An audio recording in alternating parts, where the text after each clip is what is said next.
The dust devils danced across the main street of Cedar Ridge, spinning their wild ballet through the scorched afternoon air. It was the kind of day that made men pull their hats low and women clutch their shawls tight, though the heat pressed down like a flat iron on everything it touched. The year was 1870, and the frontier town sat like a stubborn mule on the edge of civilization, refusing to budge despite the harshness that surrounded it. Jacob Hart stood on the wooden platform of the train station, his calloused hands resting on his hips as he surveyed the empty tracks stretching eastward. The metal rails shimmered in the heat, creating mirages that looked like pools of water in the distance. He'd been standing there for the better part of an hour, his patience wearing thin as sweat trickled down his back beneath his work shirt. At 32, Jacob was what the frontier had made him: lean, weathered, and practical to his core.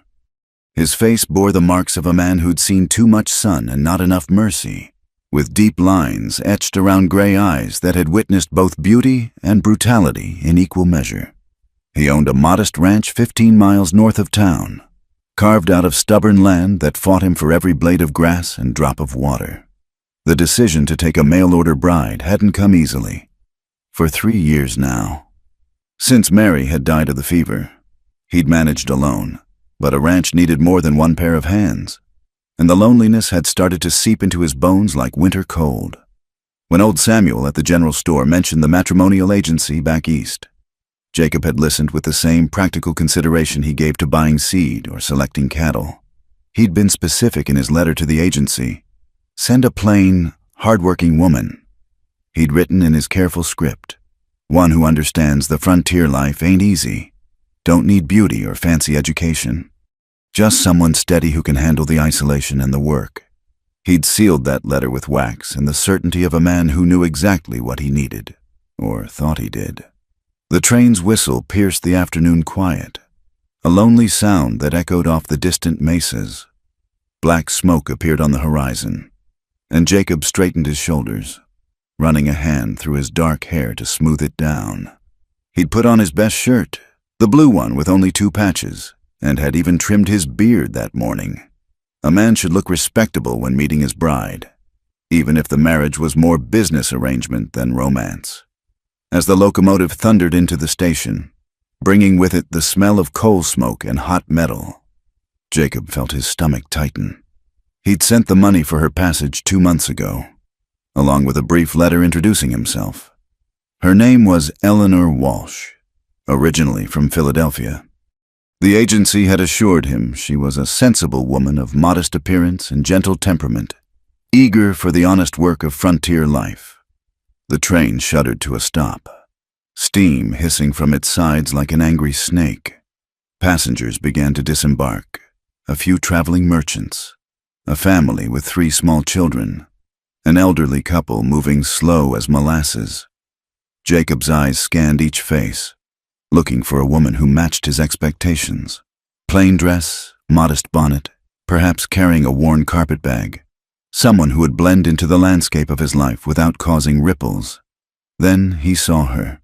She stood at the top of the train steps, pausing as if the western sun had struck her like a physical blow. But it wasn't the sun that made Jacob's breath catch in his throat. It was the woman herself. Her hair, instead of being properly pinned beneath a bonnet, tumbled around her shoulders in waves the color of autumn wheat, wild and untamed despite obvious attempts to control it. She wore a traveling dress of deep green that had seen better days, but the way she carried herself made it look like a queen's robes. It was her eyes that held him, though they were the color of sage honey, flecked with gold, and they swept across the platform with an intensity that suggested she was cataloging every detail, measuring every person and possibility. When those eyes found his, Jacob felt something shift in his chest, like a fence post finally giving way after years of standing firm. She descended the steps with a grace that seemed at odds with the dusty frontier setting, though he noticed she gripped the railing tight, betraying a nervousness her lifted chin didn't show. A single carpet bag hung from her other hand, looking too fine for the rough journey she must have endured. Jacob forced his feet to move, closing the distance between them with measured steps. Up close, He could see the dust of travel on her dress, the weariness in the shadows beneath those remarkable eyes. But there was something else there too, a wildness, like a Mustang that had been corralled but never truly broken. "Miss Walsh?" His voice came out rougher than intended. "Mr. Hart."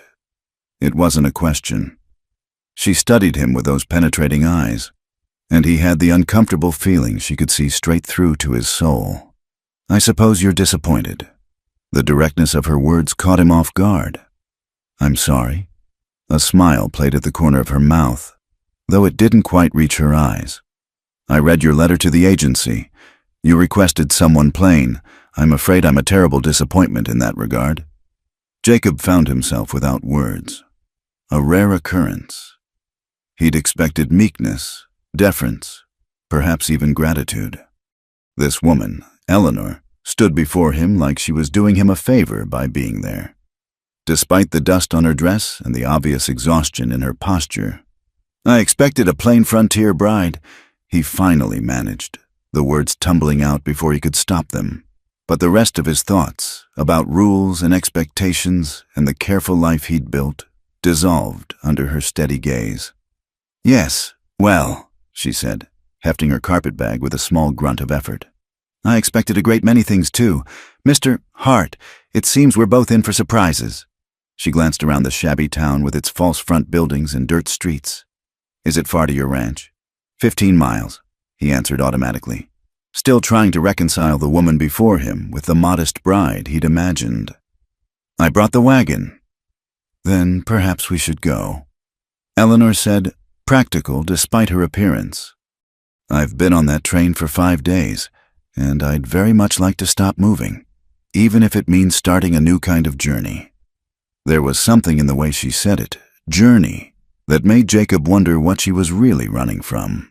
But he'd learned long ago that everyone on the frontier was running from something. It was what they ran toward that mattered. He reached for her carpetbag, and their fingers brushed in the transfer. Her hands weren't the soft, white hands of a pampered Eastern lady, as he'd feared when he first saw her. There were calluses there, faint but present, and her grip was firm. "This way," he said, leading her toward where he'd left the wagon and team. The horses stamped their feet impatiently, eager to be moving despite the heat. As he helped Eleanor up onto the bench seat, he caught the scent of her. Lavender soap mixed with train smoke and something else. Something wild, like sage after rain. She settled her skirts with practiced movements, then looked at him expectantly. "Well, Mr. Hart, I believe we have a marriage to attend to before we leave town. Unless frontier customs are different than I was led to believe, of course." The marriage. In his stunned state, he'd nearly forgotten the practical matter that had brought them together. "The Justice of the Peace has an office above the general store," he said, climbing up beside her. As he took up the reins, Jacob caught sight of their reflection in the window of the bank, him in his patched shirt and worn hat, her with her wild beauty barely contained by civilization's trappings. They looked mismatched, like a sparrow paired with a hawk. "Mr. Hart?" Eleanor's voice broke through his thoughts. "Are you having second thoughts?" He turned to look at her directly, taking in the proud tilt of her chin, the way her hands gripped each other tightly in her lap, the only sign of her own uncertainty. "No, Miss Walsh," he said finally, surprising himself with the truth of it. "Though I'll admit, you're not what I expected." "Good," she said, and this time her smile was real, transforming her face from merely beautiful to something that made his chest tight. "I've found that expectations are rather like rules. They're made to be shattered." As Jacob guided the horses toward the general store, he wondered what he'd gotten himself into. He'd wanted a simple frontier bride to share the work and warm his bed. Someone who would fit into his life without disturbing the careful order he'd built from the ashes of his grief. Instead, he'd gotten Eleanor Walsh, with her wild hair and fierce eyes and hints of secrets he couldn't begin to guess. The practical part of him knew he should be worried. But another part, a part he'd thought dead with Mary, stirred to life like spring grass after a hard winter. The frontier had taught Jacob Hart many lessons about survival, about bending with the harsh winds rather than breaking. But as he helped his unexpected bride down from the wagon to make their union official, he had the feeling she was about to teach him something else entirely, something about being truly alive. The wagon wheels groaned in protest as they navigated the rutted trail leading north from Cedar Ridge. The landscape stretched before them like a canvas painted in shades of brown and red, broken only by scattered juniper trees clinging stubbornly to life. The sun had begun its descent toward the western mountains, casting long shadows across the dried grass that whispered secrets to the wind. Jacob kept his eyes on the trail ahead, acutely aware of the woman sitting beside him. Eleanor, his wife now, strange as that thought was, had said little since they'd left the justice of the peace. The ceremony had been brief, practical, witnessed by the store clerk and his wife. Eleanor had spoken her vows in a clear voice, her hand steady in his, though he'd noticed the slight tremor in her fingers when he'd slipped the simple gold band onto her finger. The silence between them wasn't uncomfortable exactly, but it was heavy with unspoken questions. Jacob stole glances at her from beneath the brim of his hat, watching how she took in the harsh landscape. Most Eastern women would have been wilting by now, complaining about the dust or the heat or the bone-jarring ride. Eleanor sat straight-backed, her eyes scanning the horizon like she was reading a map only she could see. "It's beautiful," she said suddenly, causing him to start slightly, in a fierce sort of way.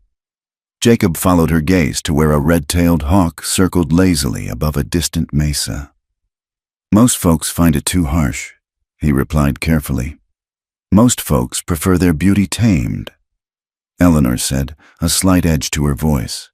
"Gardens with neat rows, mountains viewed from hotel verandas. But this," she gestured at the raw expanse around them. "This is honest. It doesn't pretend to be anything other than what it is." There was something in her tone that made Jacob wonder again what had driven her west. The matrimonial agency had provided only basic information, age 26, educated, of good family. But good families didn't usually send their daughters to marry strangers on the frontier. "Reckon you'll feel different come winter," he said, testing. "Temperature drops below freezing. Snow piles up higher than a horse's belly. Nothing beautiful about trying to keep cattle alive when the wind cuts through you like a blade." She turned to look at him fully then, and he was struck again by those honey-colored eyes. "Mr. Hart, Jacob," she corrected herself, though the informal name sat awkwardly on her tongue. "Do you think I came here expecting comfort?" "I don't rightly know what to think," he admitted, surprised by his own honesty. "Your letter to the agency said you were seeking a new start. That could mean a lot of things." Eleanor was quiet for a moment, her fingers absently twisting the gold band on her finger. "My father owned a shipping company in Philadelphia," she said finally. "A very successful one. He had very specific ideas about what his daughter's life should look like, who she should marry, how she should behave, what accomplishments were appropriate for a lady of standing." She paused, and Jacob waited, sensing there was more. "I disappointed him," she continued, her voice carefully neutral. "I had opinions. I read books he didn't approve of. I attended lectures on subjects deemed inappropriate for women. And when he arranged a marriage to his business partner, a man 30 years my senior who'd already buried 2 wives, I refused." The wagon hit a deep rut, jostling them both. Jacob steadied the horses, using the moment to process her words. "So you answered an advertisement for a frontier bride instead?" "It seemed a fair trade," Eleanor said with a slight shrug. "Your letter was honest. You needed a partner, not an ornament. Someone to work beside you, not simply to grace your parlor. I may not know much about ranching, but I'm not afraid of hard work." "The agency said you were of gentle temperament," Jacob said dryly, "eager for frontier life." Eleanor's laugh was unexpected, rich and genuine. "I paid the agency clerk to write that. I assumed you wouldn't want a bride who'd been essentially disowned for being too spirited." Despite himself, Jacob felt his lips twitch toward a smile. Spirited, that's one word for it. They traveled in more comfortable silence for a while. The rhythmic creak of the wagon wheels and steady clop of hooves creating a frontier melody. The landscape began to change subtly, the flat plains giving way to rolling hills dotted with piñón pines. In the distance, Jacob could make out the dark line of the creek that bordered his property, one of the reasons he'd chosen this particular piece of land. "Tell me about the ranch," Eleanor said as they crested a small rise. Jacob considered his words. "It's not much compared to what you're used to. 640 acres, though only about half is good grazing land. I run about 50 head of cattle, a dozen horses. The house is solid. I built it myself, but it's simple. 2 rooms and a lean-to kitchen." "You built it yourself?" There was genuine interest in her voice. "Had help raising the walls and roof," he admitted. "But yeah, most of it. Came out here 5 years ago with—" He stopped abruptly, not ready to talk about Mary yet. Eleanor didn't press, for which he was grateful. Instead, she asked, "What made you choose this place?" "Water," Jacob said simply. "That creek runs year-round, even in drought years. Water's life out here. You can have all the land in the world, but without water, it's just dirt." As if to emphasize his point, they passed the skeleton of a failed homestead, its collapsed walls and broken dreams a testament to the frontier's unforgiving nature. Eleanor studied it with those penetrating eyes, and Jacob wondered what she saw, a warning or a challenge. "There," he said as they topped the final hill. "That's home." The ranch house sat in a natural bowl of land, protected from the worst of the wind by a line of cottonwoods that followed the creek. It was exactly as he'd described. Simple, solid, unadorned. The barn stood to the east, its weathered boards silver in the late afternoon light. A small corral held several horses, their heads turning curiously at the wagon's approach. "It's perfect," Eleanor said softly, and something in her tone made Jacob look at her sharply. She wasn't mocking or being polite. She was studying his ranch with the same intensity she'd given the landscape, as if memorizing every detail. "You haven't seen the inside yet," he warned. "Like I said, it's basic. No fancy furniture or curtains or—" "Jacob," she interrupted, using his given name with more confidence this time. "I didn't come here for fancy." As they pulled up to the house, the dogs came running, 2 mixed-breed shepherds who served as both companions and working animals. They barked at Eleanor, suspicious of the stranger, until Jacob quieted them with a word. "This is Boss," he said, indicating the larger of the 2, a grizzled male with intelligent eyes. "And that's Lady. Don't let the name fool you. She's tougher than most men I know." Eleanor climbed down from the wagon without waiting for his help, though he noticed she moved stiffly after the long ride. She extended her hand toward the dogs, letting them sniff her fingers. Lady, ever the cautious one, gave a tentative tail wag. "I've never had dogs," Eleanor said, a note of wonder in her voice. "Father thought them dirty and common." "Out here, they're necessary," Jacob said, lifting her carpet bag from the wagon bed. "They'll warn you of strangers, help with the cattle, keep the coyotes at bay." Eleanor's head snapped up. Coyotes, among other things. He decided not to mention the mountain lions just yet. "Come on, I'll show you the house." The interior was exactly what he'd promised, basic but clean. The main room served as both living area and kitchen, with a large fireplace dominating one wall. His few pieces of furniture were handmade and functional. The bedroom door stood open, revealing a simple iron bedstead and washstand. Eleanor moved through the space slowly, running her fingers along surfaces, peering out the windows at the views they offered. She paused at the shelf that held his small collection of books, a Bible, an almanac, a worn copy of Shakespeare's collected works that had been Mary's. "You read?" she asked, surprise coloring her voice. "When I have time," Jacob said, feeling defensive. "Winter nights are long out here." "I didn't mean—" Eleanor turned to face him, her expression earnest. "I'm pleased, that's all. I brought some books of my own. I was worried they'd seem frivolous." "What kind of books?" "Poetry, mostly, some philosophy, a natural history of the Western Territories that's probably wholly inaccurate but fascinating nonetheless. She paused. Are you scandalized? By books. Jacob shook his head. Takes more than that to scandalize a frontier man. Mrs. Hart. The use of her new name seemed to remind them both of the strangeness of their situation. The sun was setting now, painting the room in shades of gold and amber. Soon it would be dark, and they would have to navigate the delicate matter of their wedding night. I'll see to the horses, Jacob said abruptly. There's water in the pitcher if you want to wash up. I'll bring in your bag. He escaped to the familiar routine of unhitching the team, grateful for the simple, physical task. The horses knew their business, moving eagerly toward the corral and the promise of feed and water. As he worked, Jacob tried to sort through his jumbled thoughts. Eleanor Walsh, Eleanor Hart now, was nothing like what he'd expected. Where he'd anticipated meekness, she showed strength. Where he'd wanted simplicity, she brought complexity and her beauty. He'd specifically asked for plain because beautiful women meant trouble. They had expectations, demands. They upset the natural order of things.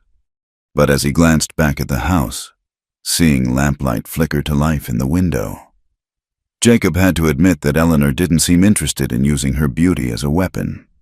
If anything, she seemed to wear it like an inconvenience, something that had caused her more trouble than advantage. When he finally returned to the house, he found her at the stove, competently building up the fire. She'd changed from her traveling dress into something simpler, a brown skirt and white blouse that looked more suitable for work. Her wild hair was braided now, though rebellious strands still escaped to frame her face. I thought I'd make coffee, she said without turning. Though I should warn you, my domestic skills are somewhat theoretical. That natural history book I mentioned, I've read it 3 times. Mrs. Beaton's Book of Household Management? Perhaps once, under duress. Coffee's not complicated, Jacob said, moving to show her where he kept the supplies. And cooking out here is mostly about making do with what you have. They worked together to prepare a simple meal, beans and cornbread, with some preserved peaches for dessert. Eleanor asked questions about everything. Where supplies came from, how often he went to town, what vegetables grew in the kitchen garden he'd pointed out. The ranch is more self-sufficient than I expected, she said as they sat down to eat. Has to be, Jacob replied. Town's a half-day's ride in good weather, longer if the creek floods or snow blocks the pass. You learn to depend on yourself out here. Eleanor absorbed this information with the same intensity she'd shown all day. What happened to your first wife? She asked suddenly. If you don't mind my asking. Jacob's hand stilled halfway to his coffee cup. Fever. 3 years ago. She went quick. 3 days from first symptom to... He cleared his throat. It was a bad summer. The fever took a lot of folks. I'm sorry, Eleanor said simply. Was it a love match? The question surprised him. I suppose so.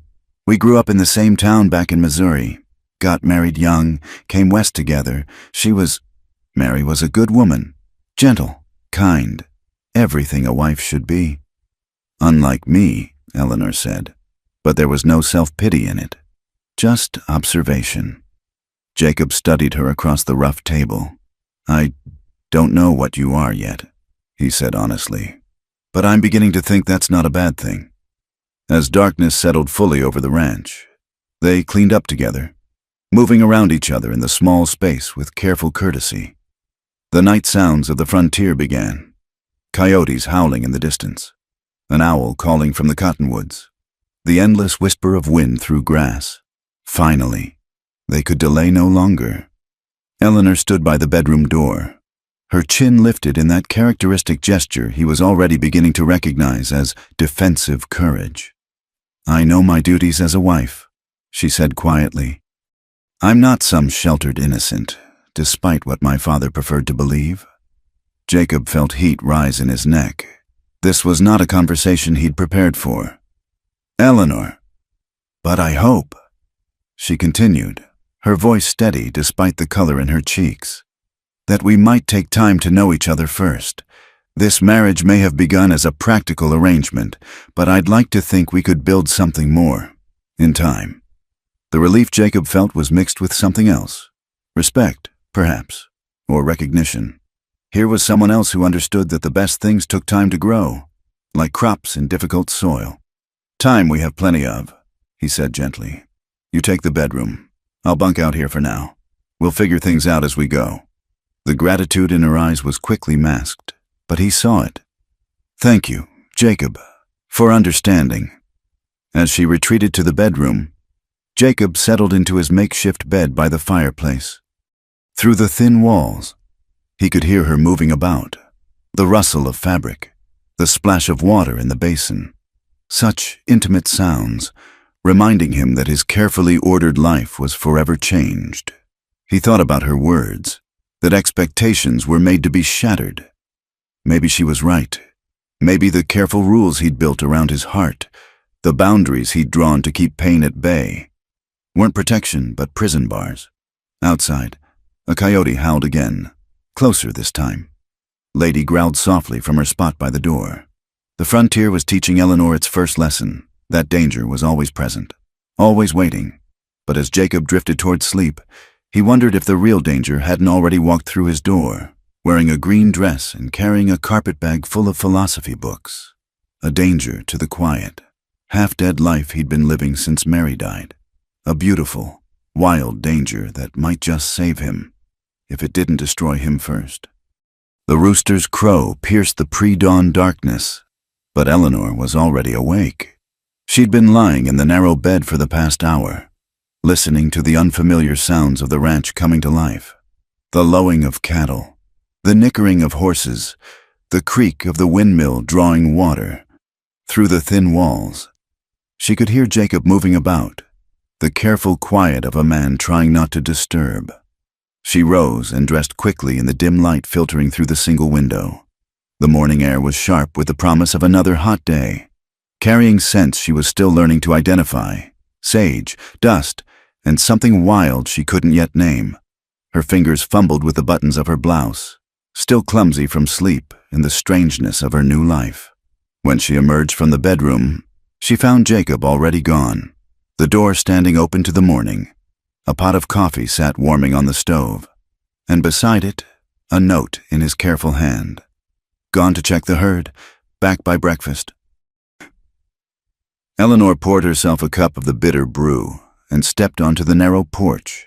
The landscape that had seemed merely harsh yesterday now revealed itself in the pearl-gray light of dawn. The red mesas caught the first rays of sun like altar candles, and the creek sparkled silver through the cottonwoods. It was beautiful in the way a weapon could be beautiful, functional, dangerous, honest.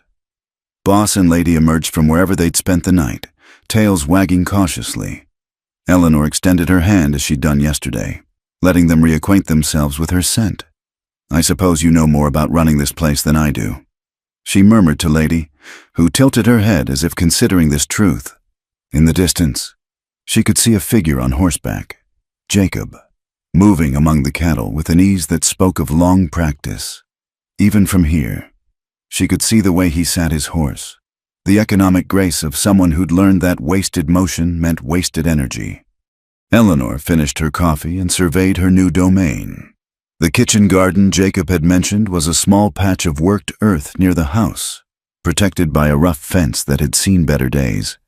She could identify what might be beans, some struggling tomato plants, and what looked like herbs gone mostly to seed. Well, she said to the dogs, no time like the present to prove I'm not completely useless. She found a bucket and hauled water from the well, marveling at how heavy it became over the 20 yards to the garden. In Philadelphia, water had appeared at the turn of a tap, like magic. Here, every drop was earned through effort. The sun climbed higher as she worked, pulling weeds and trying to determine which plants were intentional and which were interlopers. Her hands, already bearing faint calluses from her secret attempts at gardening back home, one of many small rebellions against her father's expectations, began to blister anew. Sweat trickled down her back, making her blouse stick uncomfortably. You'll want to water in the evening, not the heat of the day. Eleanor started, turning to find Jacob watching her from atop his horse. She hadn't heard him approach. The water, he continued, dismounting with fluid ease, evaporates too fast in this sun. Evening watering lets it soak in overnight. Oh. Eleanor felt foolish, like a child caught playing at being grown. I didn't think. How could you? It's different here. He tied his horse to the porch rail and joined her by the garden. Though I appreciate the effort, this patch has been neglected since, well, for a while now. Eleanor heard what he didn't say. Since Mary died. She wondered how many other corners of the ranch carried such ghosts. I've been thinking, Jacob said, crouching to examine a tomato plant. If you're serious about learning the work, we should start with the animals. Horses first, if something happens to me. You'll need to be able to ride for help. The casual way he mentioned something happening to him sent a chill through Eleanor despite the warming day. All right, she said, matching his matter-of-fact tone. When do we start? Now, if you're willing, but first, breakfast. And you'll need different clothes. What you're wearing is fine for gardening, but around horses and cattle. He gestured vaguely at her skirts. After a quick meal of biscuits and the last of the preserved peaches, Eleanor found herself standing in the barn, wearing a pair of Jacob's old trousers cinched tight with rope and one of his shirts tied at the waist. The clothes smelled of hay and honest sweat, and she felt both ridiculous and strangely free. My father would have an apoplectic fit, she muttered, testing the range of motion the trousers allowed. Your father's not here, Jacob said simply, and divided skirts are safer around horses. Now, this is Pepper. He led forward a bay mare with a white blaze. She's gentle but not lazy, perfect for learning. What followed was an education in more than just horsemanship. As Jacob showed her how to approach the horse, how to run her hands along Pepper's neck to check for injuries, how to lift each hoof to inspect for stones, Eleanor began to understand the rhythm of ranch life. Everything connected. The health of the horses affected the ability to work cattle, which affected the ranch's survival. You're not afraid, Jacob observed as Eleanor confidently picked up Pepper's rear hoof. Most city folks are nervous around animals this size. I used to sneak into the livery stables near our house, Eleanor admitted.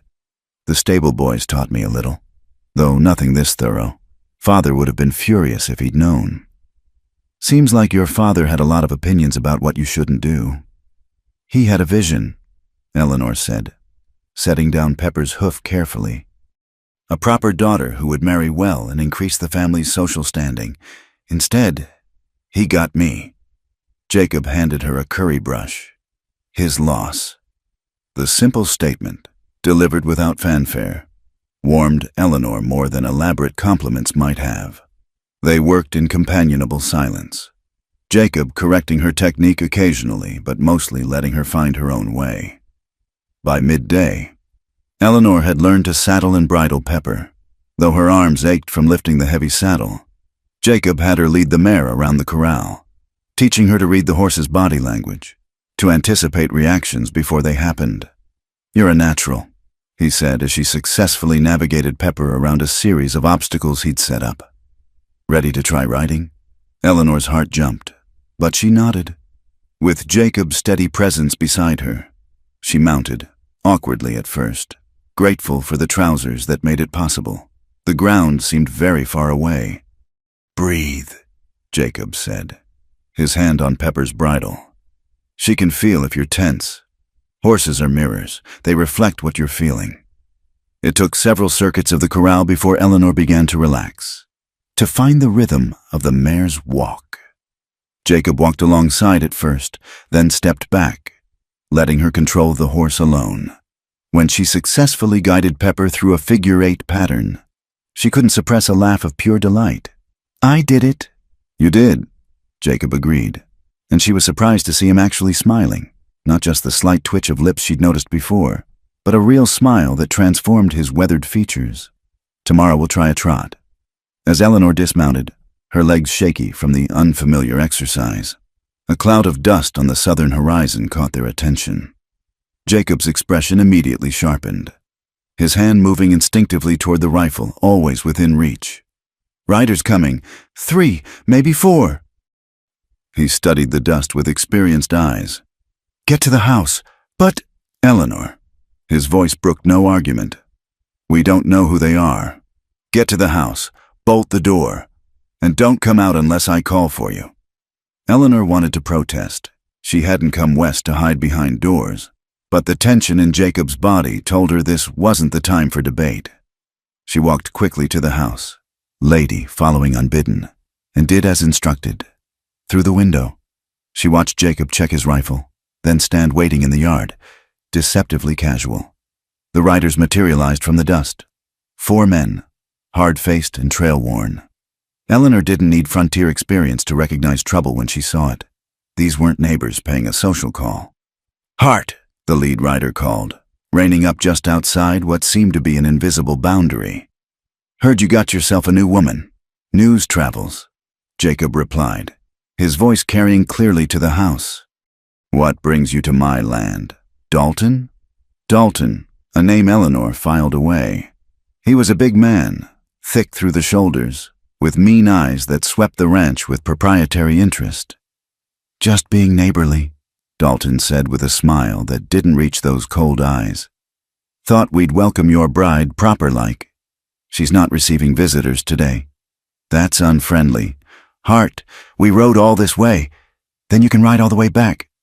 Jacob's rifle shifted slightly, still pointed at the ground, but ready. You're not welcome here. Dalton, weren't before, aren't now. One of the other riders, younger and clearly itching for trouble, started to speak, but Dalton held up a hand. Now, Hart, let's not forget who controls the water rights upstream. Would be a shame if your creek ran dry come drought season. My water rights are legal and recorded. You try to dam that creek, we'll settle it in court. Courts are far away, Dalton observed. Lot can happen between here and there. The threat hung in the air like smoke. Eleanor found herself holding her breath, her hand gripping the windowsill until her knuckles went white. She'd read about range disputes in that natural history book, but the reality was far more menacing than dry text had conveyed. Get off my land, Jacob said quietly.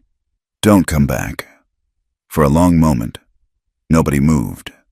Then Dalton laughed, an ugly sound that made Lady growl low in her throat. We'll be seeing you, Hart, you and your pretty new wife. He touched his hat in a mockery of courtesy, then wheeled his horse around. The others followed, whooping and spurring their mounts into unnecessary speed, leaving another cloud of dust in their wake. Jacob stood watching until they disappeared over the rise, then walked slowly to the house. Eleanor met him at the door. Who were they? Trouble, Jacob said tersely. Dalton owns the Double D Ranch south of here, biggest spread in the valley. He's been trying to push out the smaller ranchers for years, buy up land cheap. And if people won't sell?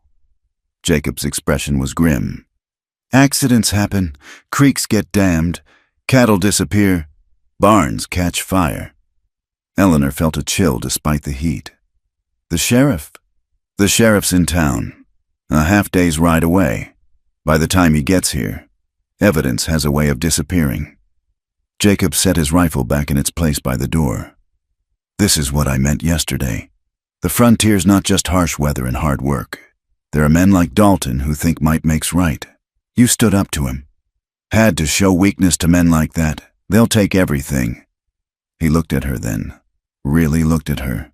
This is the life you've chosen. Eleanor, it's not too late. We could annul the marriage. I could send you back. No. The word came out sharper than she intended. I didn't run from one bully just to flee from another. If this Dalton thinks he can intimidate me, he's gravely mistaken. Something shifted in Jacob's expression. You might just survive out here after all, Mrs. Hart. They spent the afternoon working closer to the house, Jacob teaching her to shoot the old Spencer rifle he kept for her protection. Eleanor's arms, already sore from the morning's work, protested at the weapon's weight, but she gritted her teeth and persevered. By the 20th shot, She could hit the makeshift target more often than not. "You're pulling right," Jacob observed, standing close enough that she could smell the leather and sweat scent of him. "Anticipating the recoil. Let it surprise you." Eleanor tried again, forcing herself to squeeze the trigger without tensing. The shot hit dead center. "Better," Jacob said, and she heard approval in his voice. "We'll practice every day until it's second nature. Out here, everyone needs to know how to defend themselves." As the sun began its descent, painting the mesas in shades of copper and gold, they worked together to bring in the horses and secure the barn. Eleanor's body ached in places she didn't know could ache.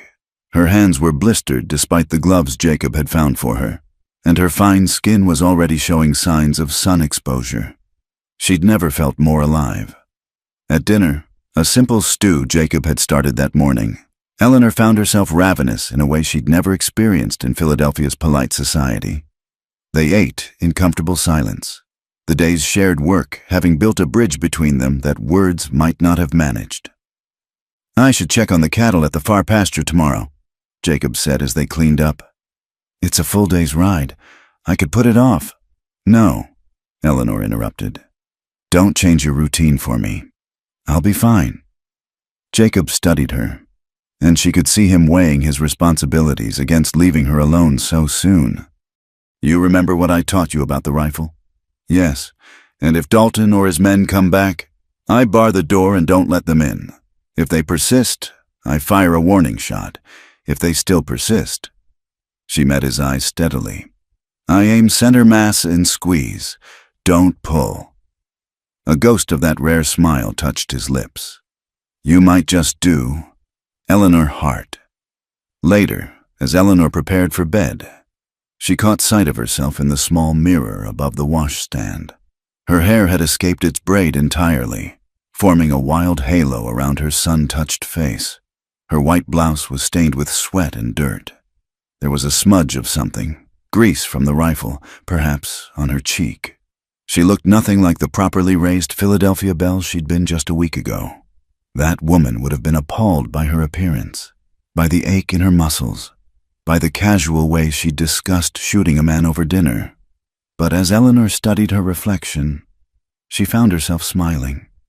For the first time in her life, she looked like herself, not the daughter her father had tried to mold, not the ornament society expected her to be, just Eleanor, learning to survive in a hard land, partnered with a man who valued her strength rather than fearing it. Thunder rumbled in the distance, promising rain that might or might not come. In this land, Eleanor was learning. Promises were as fleeting as morning dew. You took what came and made the best of it. You stood your ground against bullies and learned to shoot straight in water gardens in the evening instead of at noon. You adapted, or you broke. As she lay down in the narrow bed, Eleanor could hear Jacob settling onto his makeshift pallet in the main room. Tomorrow would bring new challenges. The loneliness of being left alone. The responsibility of the ranch.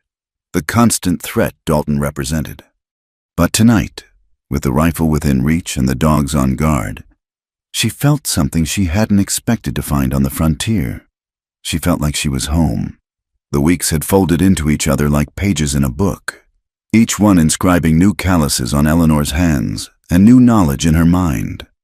September had given way to October, bringing cooler mornings and the golden light that made the valley look like a painting. Jacob maintained his careful distance, still sleeping in the main room, still treating her with a courtesy that bordered on formality despite their growing partnership in the ranch's daily work. It was on such a golden evening that trouble arrived, not with Dalton's blustering threats, but with whispers that slithered through the valley like snakes. Eleanor first noticed it at the general store in Cedar Ridge. She'd ridden in alone, a small victory that had taken weeks of proving herself capable, to purchase supplies. The usual chatter died when she entered, replaced by meaningful looks and hushed voices that resumed the moment she passed. "That'll be $4. "Mrs." Hendricks said, tallying Eleanor's purchases without meeting her eyes. The shopkeeper's wife had always been cool but polite. Today, there was something else in her manner, a judgment that went beyond the usual frontier suspicion of outsiders. "Is everything all right, Mrs. Hendricks?" Eleanor asked, counting out the money. The older woman's mouth pursed like she'd bitten into something sour. "Well enough, I suppose, for those of us who know our place." Before Eleanor could ask what she meant, the bell above the door chimed. 3 women entered, wives from neighboring ranches whom Eleanor had met briefly at church the previous Sunday. They took one look at her and huddled together, whispering behind their hands like schoolgirls. "Riding astride like a man. Wearing trousers, I heard, No wonder Jacob Hart keeps her way out there." Eleanor's spine stiffened, but she forced herself to complete her transaction calmly. As she lifted her packages, one of the women, Mrs. Davies, wife of a prosperous cattleman, stepped forward with false sweetness. "Mrs. Hart, how lovely to see you. We were just discussing the upcoming church social. You will be attending, won't you? In proper attire, of course." The emphasis on proper was unmistakable. Eleanor met the woman's eyes steadily. "That depends on how you define proper, Mrs. Davies.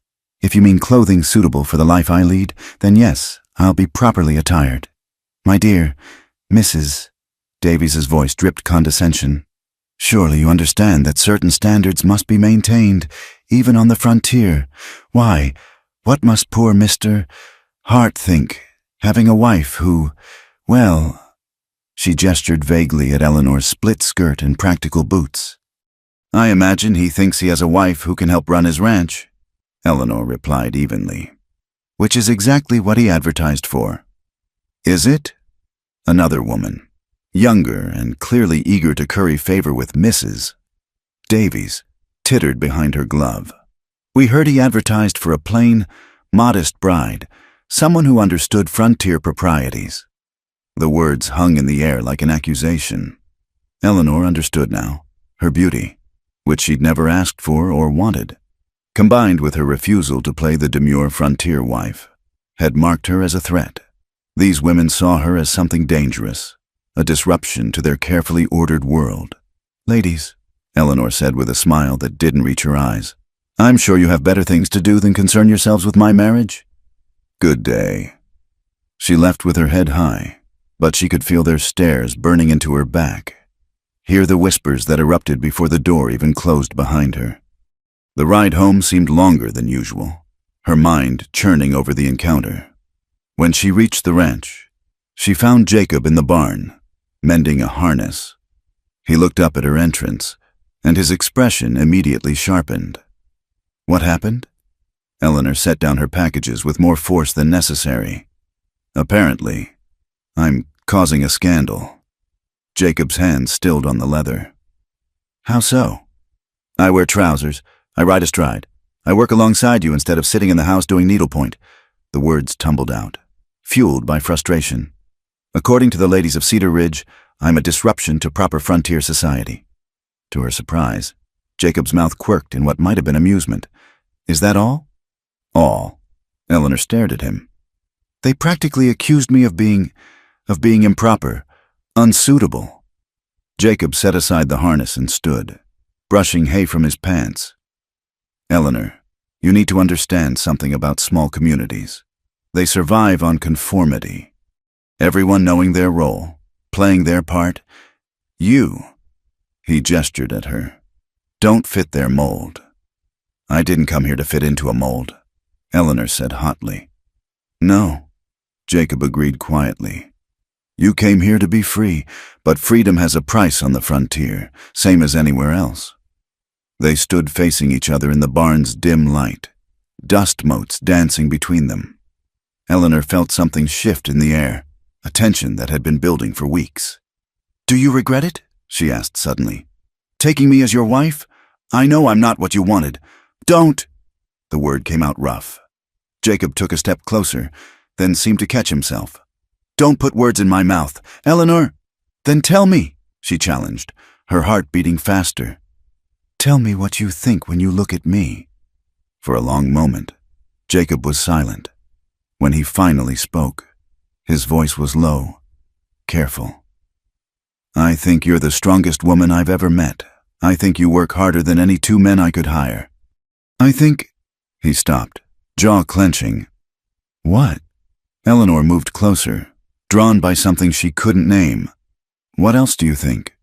I think, Jacob said slowly, his gray eyes dark with something that made her breath catch, that I've been a fool, trying to keep you at arm's length, trying to follow rules that made sense when I was a different man, living a different life. The confession hung between them like a bridge waiting to be crossed. Eleanor's pulse thundered in her ears. Jacob! The sound of approaching horses cut through the moment like a knife. Jacob's expression shuddered immediately, the rancher replacing the man who'd almost revealed his heart. He moved past Eleanor to the barn door, his hand automatically checking for the pistol at his hip.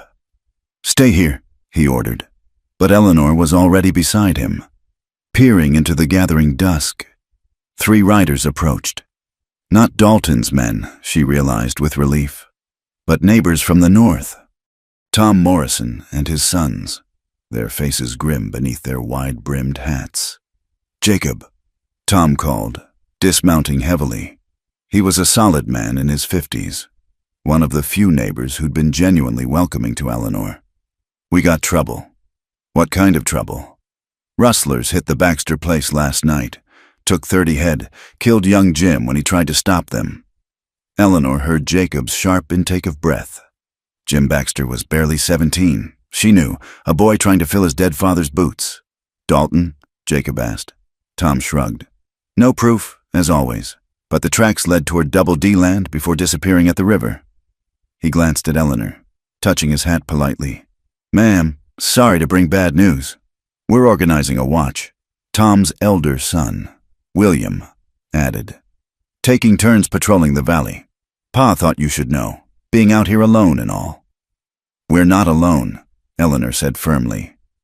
We're together.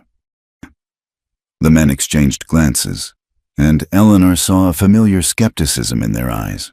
A woman, even one who could ride and shoot, wasn't considered much protection in their world. I appreciate the warning, Jacob said. We'll keep watch. After the Morrisons left, Jacob and Eleanor worked in tense silence to secure the ranch for the night.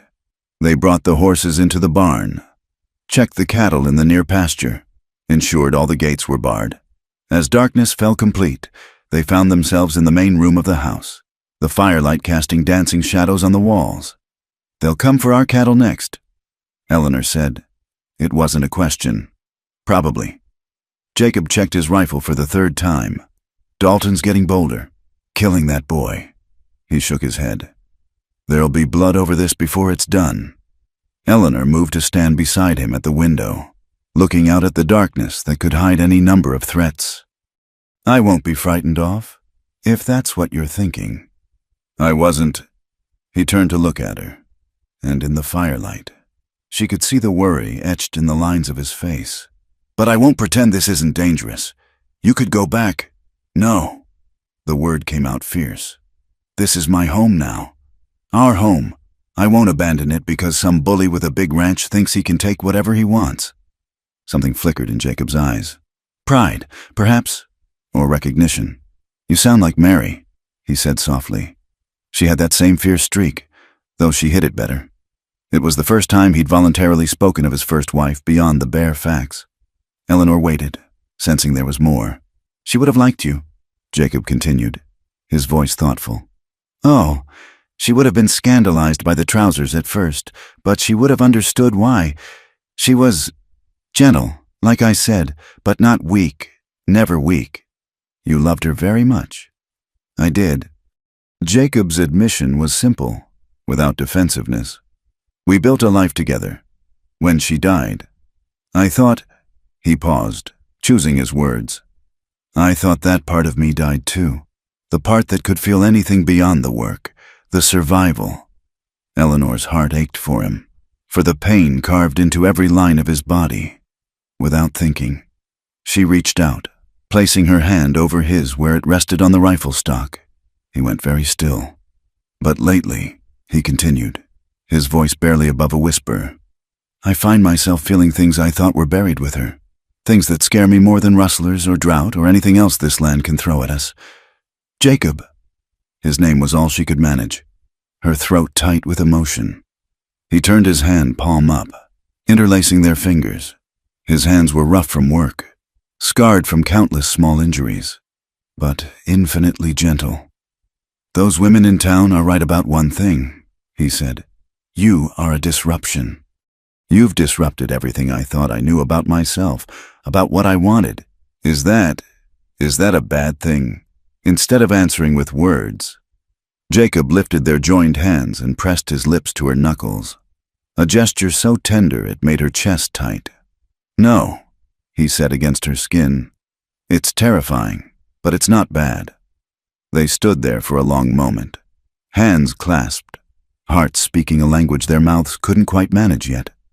Outside, a coyote howled, and the wind whispered secrets through the cottonwoods. Inside, something new and fragile bloomed between them, as delicate as spring grass and as persistent. "We should set a watch," Jacob said finally, though he didn't release her hand. "I'll take first. We'll take it together." Eleanor interrupted. "Partners, remember?" A real smile spread across his face, transforming the harsh plains into something almost boyish. "Partners," he agreed. They spent the night hours on the porch, rifles across their laps, watching the darkness and talking in low voices. Jacob told her about his childhood in Missouri, about coming west with nothing but hope and determination. Eleanor shared stories of her mother, dead when she was 12, who'd secretly encouraged her wild streak. "She gave me a book once," Eleanor recalled, "about women explorers. Father burned it when he found it, but I'd already memorized every word." "Sounds like you come by your rebellion honest," Jacob observed. "Perhaps, though I prefer to think of it as knowing my own mind." As the first pale light of dawn touched the eastern sky, they heard it, the drumming of hooves, many hooves, moving fast across the valley floor. Jacob was on his feet instantly, rifle ready, Eleanor beside him, but the riders passed by, distant shapes heading south toward town. In their wake, they left a dust cloud and questions. "That was from the direction of the Morrison place," Jacob said grimly.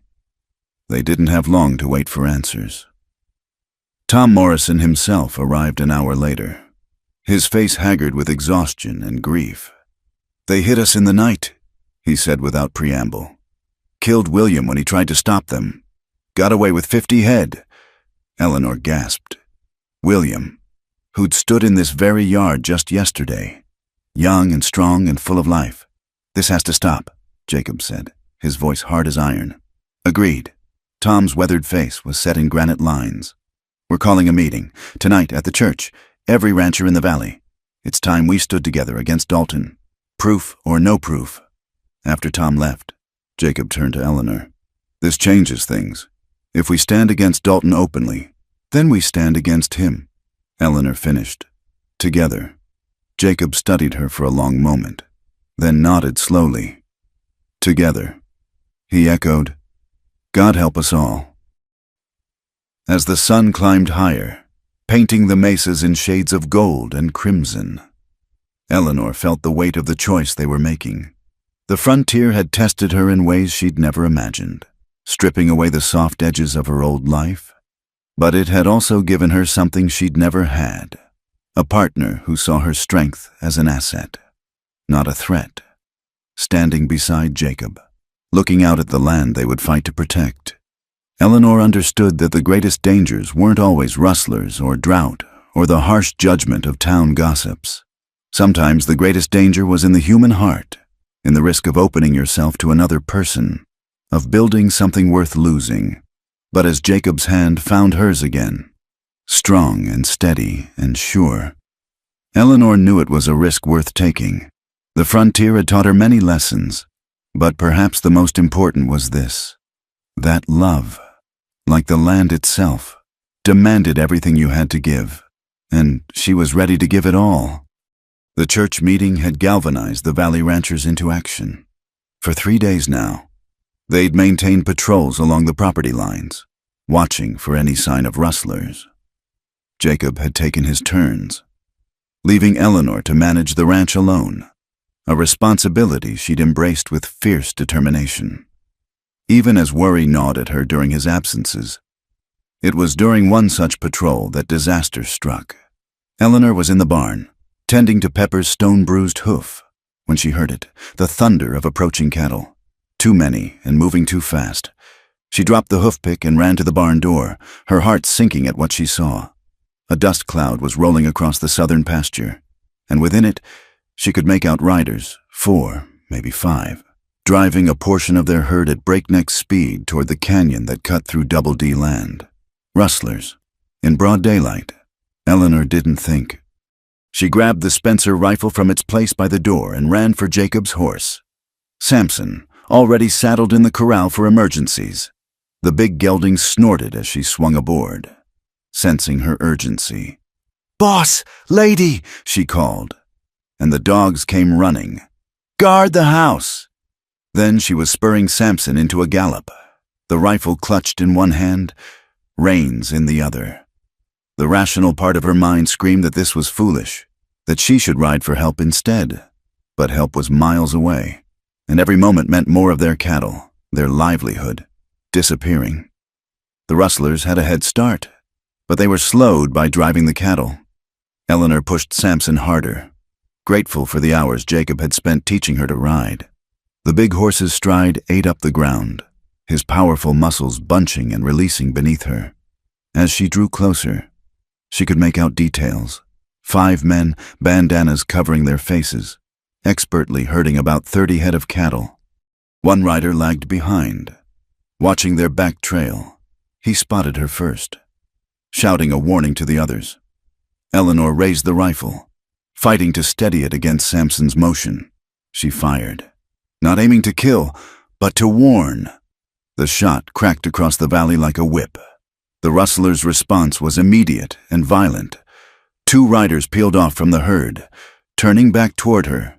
Eleanor saw the glint of drawn pistols and felt her first real stab of fear. She'd been foolish, driven by anger and adrenaline. Now she was alone, outnumbered, and they were closing fast. She wheeled Samson toward a cluster of rocks, seeking cover. Bullets whined past, one so close she felt the wind of its passage. She slid from the saddle as they reached the rocks, using Samson's body as a shield while she found better position. The Spencer held 7 rounds. She'd fired 1, 6 left. Her hands were steady as she sighted on the nearest rider. Jacob's voice echoed in her memory. "Aim center mass. Squeeze. Don't pull." She fired. The rustler jerked but stayed in the saddle, clutching his shoulder. His companion returned fire, rock chips exploding near Eleanor's face. She ducked, worked the rifle's lever, came up firing again. This time, she saw the rustler's horse go down. The man rolled clear, scrambling for cover. But Eleanor's position was poor. They'd flank her soon. That's when she heard it. Hoofbeats from the north. Hope and fear warred in her chest. Friend or foe? "Eleanor," Jacob's voice, raw with fear and fury. She'd never heard him sound like that, not even when facing down Dalton.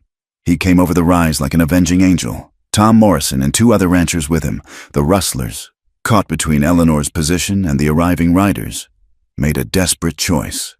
They abandoned the stolen cattle, spurring their horses toward the canyon. But one rustler, the one Eleanor had wounded, wasn't fast enough. His horse, laboring under his weight and his injury, fell behind. Tom Morrison's lasso snaked out, catching him clean. He hit the ground hard and didn't get up. Jacob reached Eleanor first, sliding from his horse before it had fully stopped. His hands were on her shoulders, her arms, her face, checking for injuries with frantic intensity. "I'm fine," she managed, though her voice shook. "Jacob, I'm fine." "Fine." His gray eyes were wild. "You could have been killed. What were you thinking, taking on 5 armed men alone?" "I was thinking about our cattle," Eleanor shot back, adrenaline making her sharp. "I was thinking about our ranch, our future." Jacob crushed her to his chest, cutting off her words. She could feel him trembling, could hear his heart hammering against her ear. "Don't," he said roughly. Don't you ever, God, Eleanor, when I saw you pinned down. But I wasn't alone, she said into his shirt. You came. I almost didn't make it in time. His arms tightened around her. We were heading back from patrol when we heard the shots. If we'd been 5 minutes later, but you weren't. Eleanor pulled back enough to look up at him. We're partners, remember? We protect what's ours.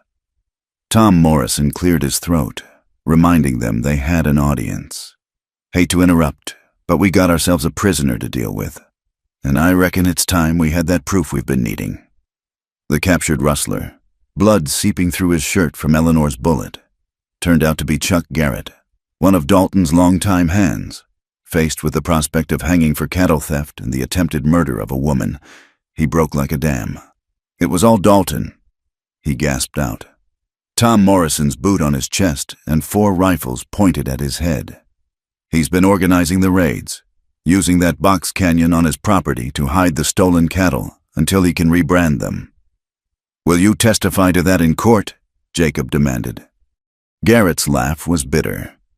I testify. I'm dead either way. But yeah, I'll talk. Better to hang legal than get shot in the back by Dalton.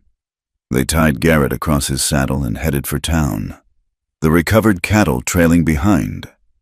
Eleanor rode beside Jacob, still shaking from the aftermath of violence. She'd shot a man, granted.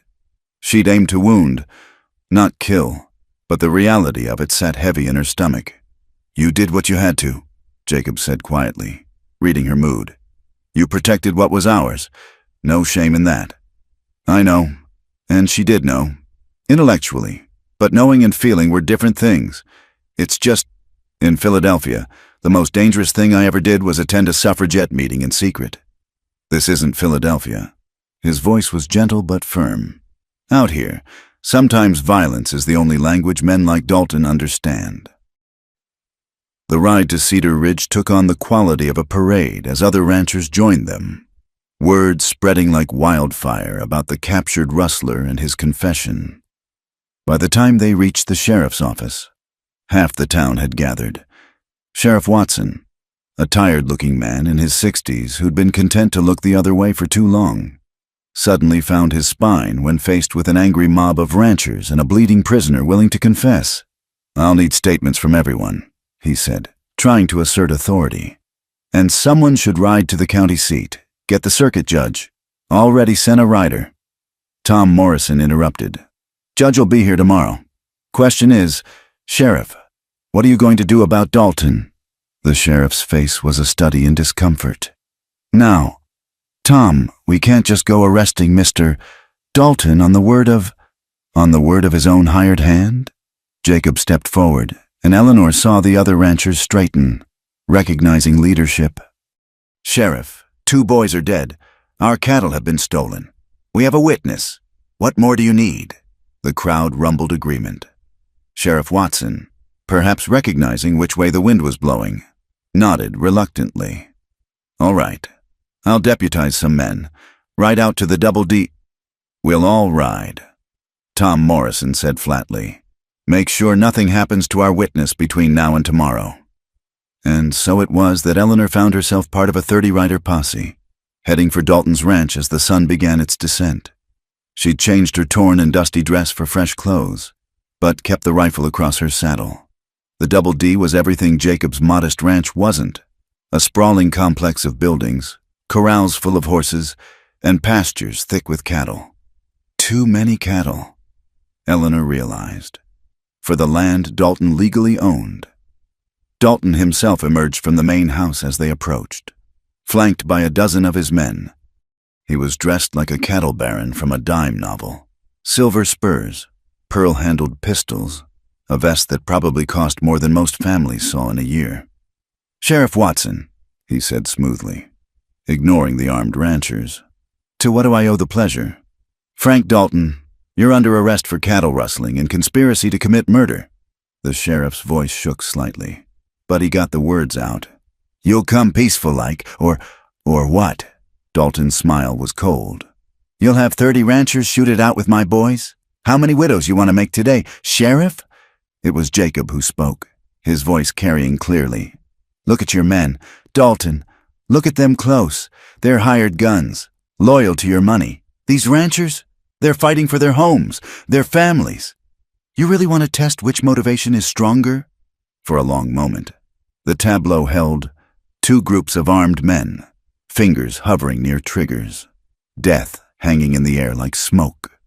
Then one of Dalton's men, older and apparently wiser, slowly raised his hands. "I didn't sign on for no massacre," he said. "Not for $40 a month." Others followed suit, the solidarity of hired guns crumbling in the face of determined opposition. Dalton's face went from confident to cornered as his support evaporated. "You're making a mistake," he snarled as the sheriff moved in with shackles. "I own half this valley." "You stole half this valley," Eleanor corrected, spurring forward. "But that ends today." Dalton's eyes fixed on her with pure hatred. "You, Hart's wild woman. This is your doing, turning him against—" "No," Jacob interrupted, moving his horse to shield Eleanor. "This is your doing, Dalton. Your greed, your violence. You pushed too far, hurt too many people. Did you really think we'd just keep taking it?" As they led Dalton away, Eleanor noticed Mrs. Davies and her circle of proper ladies watching from the general store porch. Their expressions were unreadable, but when Eleanor met their eyes, Mrs. Davies gave a tiny nod. Perhaps not approval, but acknowledgement. The ride back to the ranch was subdued despite their victory. Justice would still need to be done. A trial held. The stolen cattle sorted and returned. But the immediate threat was over. As they unsaddled the horses in their barn, Jacob caught Eleanor's hand. "What you did today was foolish, I know. Was brave." He cupped her face in his hands. "Foolish too, but brave. When I saw you facing down those rustlers—" He shook his head. "I realized something." Eleanor's heart beat faster. "What?" "That all my rules, all my careful distance, it was worthless. Because if I'd lost you today—" His thumb traced her cheekbone. "I love you, Eleanor. Not the idea of a wife, not the help around the ranch. You, your wild beauty, your fierce heart, your refusal to be anything but yourself." Tears blurred Eleanor's vision. "Jacob!" "I know I'm not what you probably dreamed of," he continued. "I'm just a rancher, rough-handed and set in my ways. But if you'll have me, truly have me—" Eleanor silenced him with a kiss, pouring all her answer into the touch of her lips on his when they finally broke apart, both breathing hard. She smiled through her tears.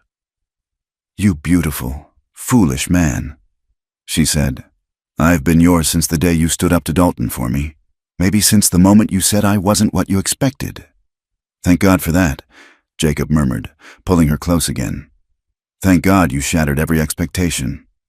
They stood there in the barn, holding each other as the last light faded from the sky. Outside, the ranch settled into evening, cattle lowing, horses nickering, the eternal whisper of wind through grass. But inside, two hearts beat as one, having found in each other not what they'd expected, but what they needed. The frontier had tested them with drought and violence, with social censure and physical danger, but they'd stood together, fought together, and won together. And in that victory, they'd found something more precious than safety or acceptance. They'd found home in each other. As they walked hand in hand toward the house, their home, Eleanor thought about the girl who'd boarded a train in Philadelphia, running from one life toward another. That girl had wanted freedom, independence, a chance to be herself. She'd found all that and more. She'd found a partner who valued her strength, a life that challenged her daily, and a love that made every hardship worthwhile. The frontier had shaped her, marked her, changed her in ways she was still discovering. But as Jacob opened the door to their home, as he smiled at her with those gray eyes full of love and promise, Eleanor knew she wouldn't change a single moment of the journey that had brought her here. She was exactly where she belonged. The trial of Frank Dalton had concluded 2 weeks ago with a guilty verdict, sending ripples of change through the valley. Some of his ill-gotten lands were being redistributed to the families he'd wronged. and a new peace had settled over the ranching community. But in the town of Cedar Ridge, another kind of trial was underway, one that took place not in a courtroom but in parlors and over store counters, where Eleanor Hart was being judged by a jury of her peers. The whispers had grown louder since the rustler incident. Eleanor heard them everywhere, at the general store, after church services, even from riders passing by their ranch. Unwomanly, they said. Improper. And worse. What kind of example is she setting? It came to a head on a crisp November morning when Eleanor rode into town for supplies. She'd dressed carefully, knowing eyes would be on her, a riding skirt that was practical but modest, her hair properly pinned despite its tendency to rebel. But she'd refused to abandon the split skirt design that allowed her to ride astride, or the boots that were sensible for ranch work. As she tied Pepper to the hitching post outside Hendrick's store, she noticed an unusual cluster of women on the boardwalk. Mrs. Davy stood at their center, holding court like a queen among her subjects. Mrs. Hart. Mrs. Davies called out, her voice carrying clearly. How fortuitous. We were just discussing you. Eleanor straightened her shoulders. Mrs. Davies, ladies, we've been having a conversation about the influence certain behaviors might have on our impressionable young ladies. Mrs. Davies's smile was sharp as a razor. Why, just yesterday, I caught my own Margaret trying to ride astride, claiming that if Mrs. Hart could do it, why couldn't she? A murmur ran through the gathered women. Eleanor recognized several faces, the banker's wife, the schoolmarm, even Mrs. Morrison. Though she looked uncomfortable with the proceedings, I fail to see the harm in a girl learning to ride properly, Eleanor said evenly, especially in a land where riding might one day save her life. Properly? Mrs. Davies's eyebrows rose. Is that what you call it? And I suppose you also think it's proper for a woman to chase after rustlers with a rifle, endangering herself and forcing men to risk their lives rescuing her? Heat rose in Eleanor's cheeks. I was protecting our property, and I didn't need rescuing. I was holding my own when help arrived. Holding your own? The words dripped disdain. This is exactly the problem. Mrs. Hart, you seem to believe that a woman should act like a man, dress like a man, work like a man. What next? Shall we have women voting, running for office, abandoning their God-given roles entirely? If their God-given intelligence suits them for it, why not? The words were out before Eleanor could stop them. The gathered women gasped as if she'd uttered blasphemy. Perhaps, in their world, she had, you see? Mrs. Davies addressed her audience. This is what comes of allowing standards to slip. One woman decides she's above the natural order, and suddenly we have chaos. She turned back to Eleanor. I'm afraid we must insist that you conform to proper frontier standards, Mrs. Hart, for the good of the community. And if I don't, then perhaps you'll find that this community can be unwelcoming to those who refuse to respect its values. The threat was clear. Social ostracism, boycotts, isolation, on the frontier, where neighbors depended on each other for survival. Such tactics could be devastating. Eleanor felt anger rise in her throat like bile. She'd faced down her father, survived the journey west, helped capture rustlers. She wouldn't be cowed by small-minded gossips. But before she could speak, another voice cut through the tension. That's enough. Henrietta. Mrs.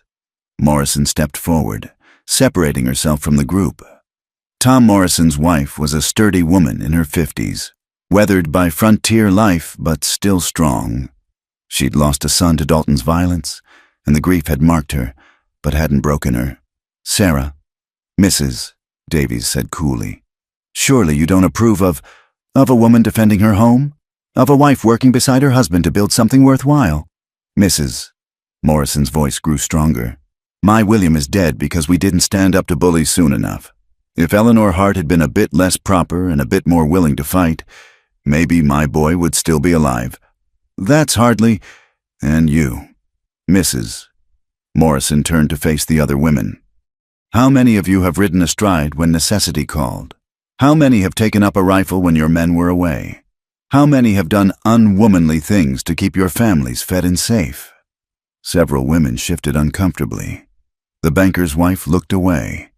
The frontier demands more of us than tea parties and needlework. Mrs. Morrison continued. It always has. Eleanor Hart just has the courage to admit it openly instead of pretending otherwise. She looked directly at Eleanor. I'll take honest strength over hypocritical weakness any day. With that, she marched into the store, leaving stunned silence in her wake. One by one, other women began to drift away, some following Mrs. Morrison, others trailing after Mrs. Davies, who was sputtering with indignation. Eleanor found her hands shaking as she entered the store. Mrs. Morrison was at the counter, calmly listing her needs to a bemused Mr. Hendricks. Thank you, Eleanor said quietly. Mrs. Morrison glanced at her. No need for thanks. I spoke the truth, is all. Though I reckon you've made an enemy today. Henrietta Davies doesn't forget slights. I've survived worse than social disapproval. Have you? Mrs. Morrison's eyes were knowing. It's one thing to face down rustlers, dear. It's another to be slowly frozen out by every woman in town. To have no one to talk to when your man's away. No one to help when babies come. No one to share the burdens that only women understand. Eleanor felt the truth of that settle in her stomach like lead. She'd been so focused on proving herself capable of a man's work that she'd forgotten the importance of women's community on the frontier. Still, Mrs. Morrison continued, adding flour to her order. Change has to start somewhere. My mother scandalized her community by learning to read. I scandalized mine by teaching school before I married. Maybe it's your turn to push boundaries. When Eleanor returned to the ranch, she found Jacob in the near pasture, working with a young horse. He took one look at her face and abandoned the training session. What happened? Eleanor told him about the confrontation, trying to keep her voice steady. But when she reached Mrs. Davies's threat of social ostracism, her composure cracked. Maybe she's right, she said, sinking onto the porch step. Maybe I am too disruptive. You don't need a wife who brings trouble. Stop. Jacob sat beside her, taking her hands. Just stop. But Jacob, if the whole town turns against us, then we'll manage. His gray eyes were steady. Eleanor, do you think I care what Henrietta Davies thinks? Do you think her approval matters more to me than having a partner who can ride and shoot and work beside me? It's not just about her approval. It's about community.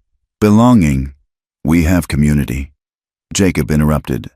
Tom and Sarah Morrison, the Baxters, the other ranchers who've seen your courage and respect it. Not everyone in town agrees with Mrs. Davies, even if they're too cowed to say so publicly.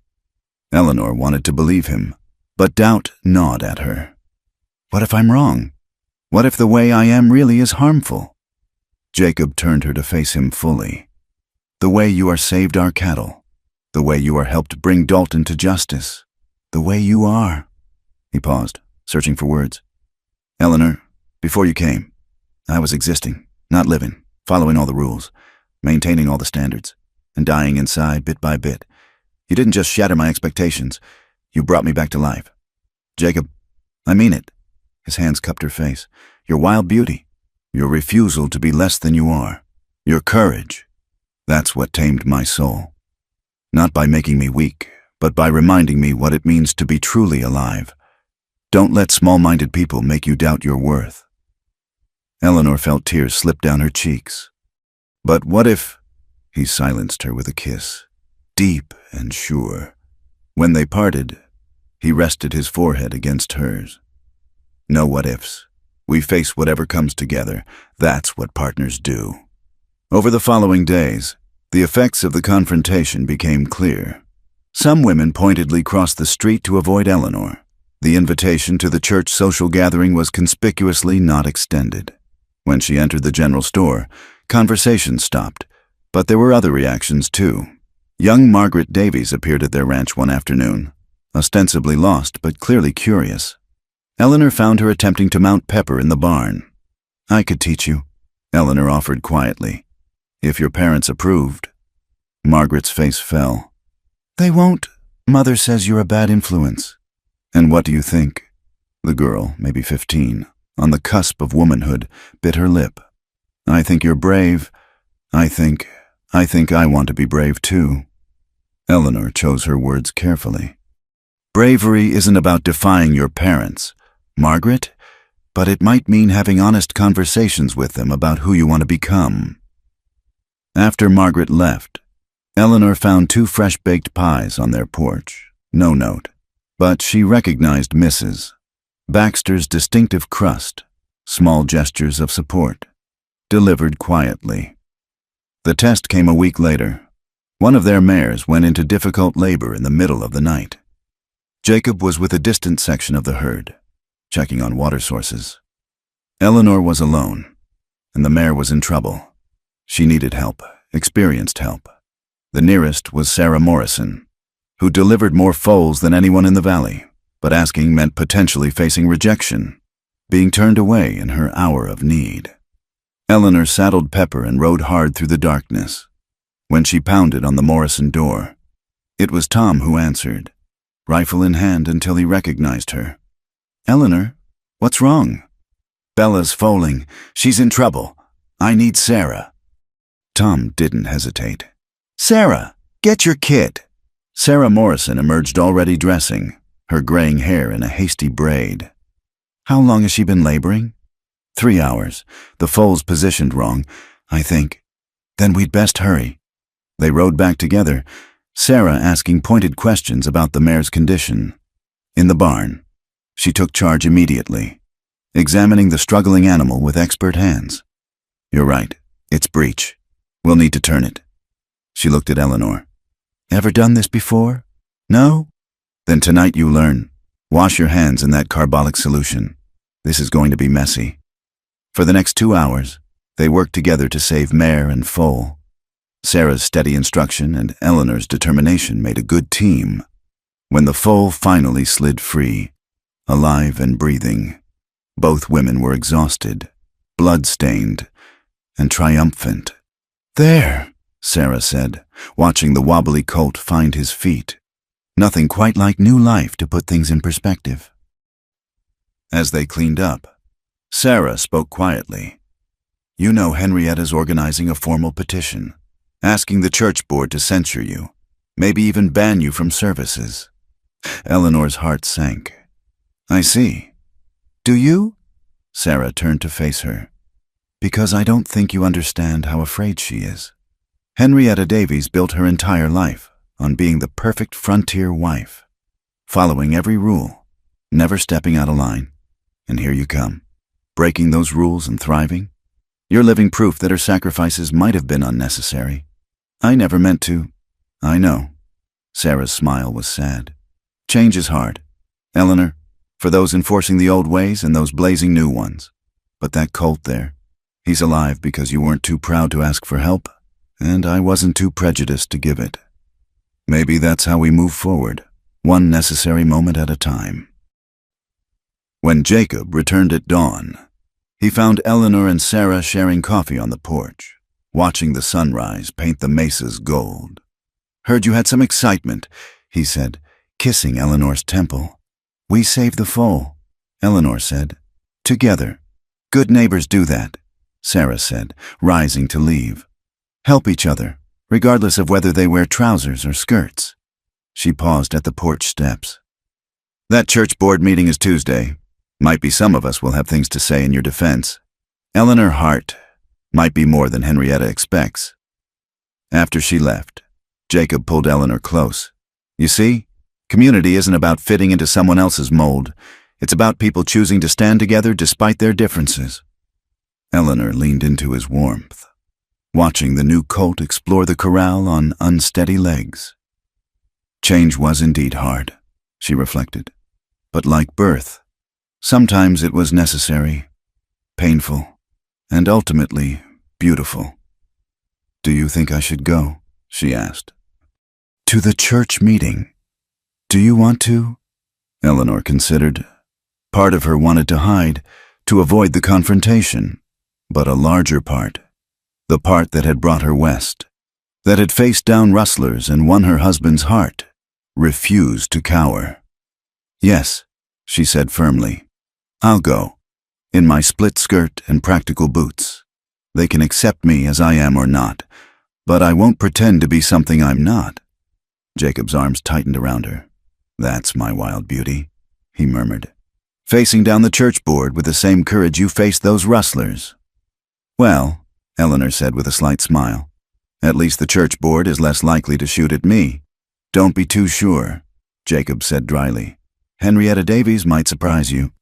They laughed together as the sun climbed higher, illuminating a world where change came slowly but inevitably. Like water carving new channels through ancient stone, the frontier was transforming, one brave soul at a time. And Eleanor Hart, for all the controversy she caused, was part of that transformation. She'd found her place, not by conforming to it, but by having the courage to reshape it, one improper act at a time. The drought began subtly, with morning dews that disappeared too quickly and afternoon skies that remained stubbornly, brilliantly blue.